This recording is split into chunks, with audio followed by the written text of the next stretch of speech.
was Chicago's only all-suite four-diamond hotel.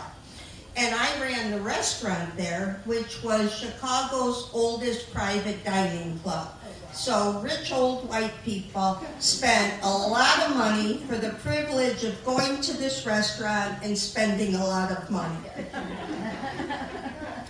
And I lived in Lincoln Park, right up not far from the lake, and honestly, life was really good. I had it all, except for an air conditioner. And that summer was so hot. I finally broke down and I bought an air conditioner, and on the day it was installed, I snuck out of work a little bit early, and I turned the temperature as low as it would go and the fan as high as it would go, and pretty soon I could see my breath in my bedroom. And it was like 7 in the evening, I jumped into bed and I was so happy, and I slept so soundly until the phone rang. And it was somebody from the Barclay Hotel who said, "You have to come into work right now. There's been a bomb scare and the police are taking it very seriously." Now, I'm 67 years old. If somebody called me now and said, "Could you get out of bed and come to a place that might blow up?" I would say no, thank you. But back then, I was young and ambitious, and I said, "I'll be right there." And sure enough, I got dressed, I was in a cab within a few minutes, and I reported to the general manager. I said, "What would you like me to do?" And he said, "Go look for the bomb." I said, "Okay." Now, all the directors were doing this.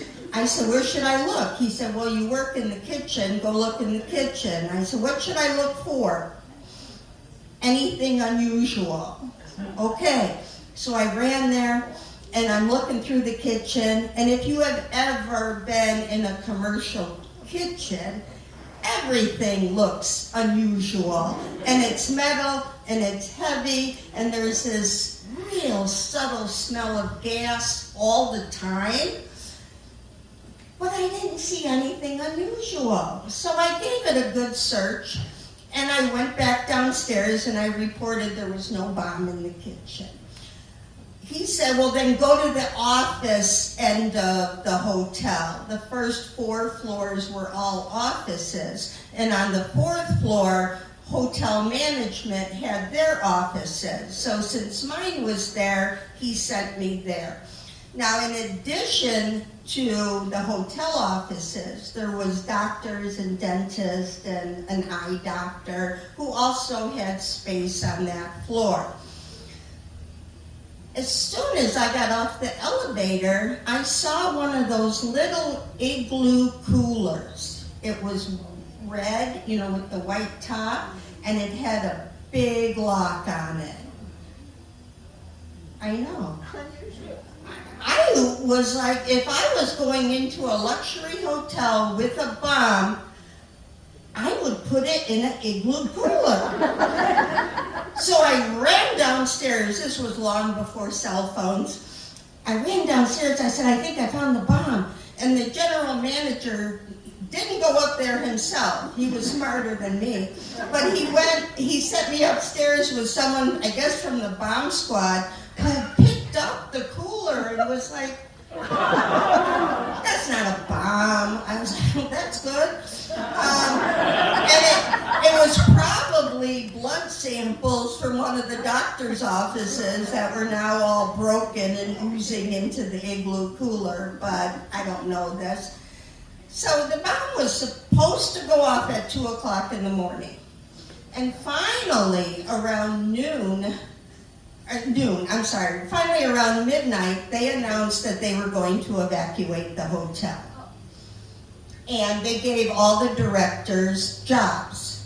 And my job, a bunch of them were making phone calls. "I'm sorry, we have to ask you to leave the hotel immediately. There's nothing to worry about, but don't take the elevators." And the director of sales, her job, this was my favorite part, her job was to be in the lobby and meet people as they came down. They're all crabby, they're in their pajamas, and she would say, Jess, I'm sorry about the inconvenience. We're transporting you to the Knickerbocker Hotel, a lovely property east of Michigan Avenue that has the same, and I'm like, there's a bomb in an hour. Could you just get people out of here? Because I'm thinking, like, what if he's on Eastern time? What if his watch is off? Anything. So then they send me to the 28th floor, the top of the hotel. And my job is to knock on the doors to make sure that everybody has evacuated, which makes me think that they had a new food and beverage director they wanted to hire. But again, I'm so stupid. I go up there and I'm like, knock, knock, knock. There's 6 rooms per floor. Knock, knock, knock. Knock, knock, knock, knock, knock, knock. Nobody answers. I run downstairs. Knock, knock, knock, knock, knock, knock, knock. Run downstairs. Knock, knock. Oh my God. So finally, I knock on the door and this guy answers. I'm as startled as he is. I said, buddy, we need you to evacuate. He's like, ejaculate? What do you mean? I'm risking my life for you? You're on your own, buddy. So I kept spinning all the way down to the first floor. 2 o'clock came, there was no bomb. There never was a bomb. The good news was we all got to sleep in late the next day because all of our guests were at the Knickerbocker, a lovely property east of Michigan Avenue.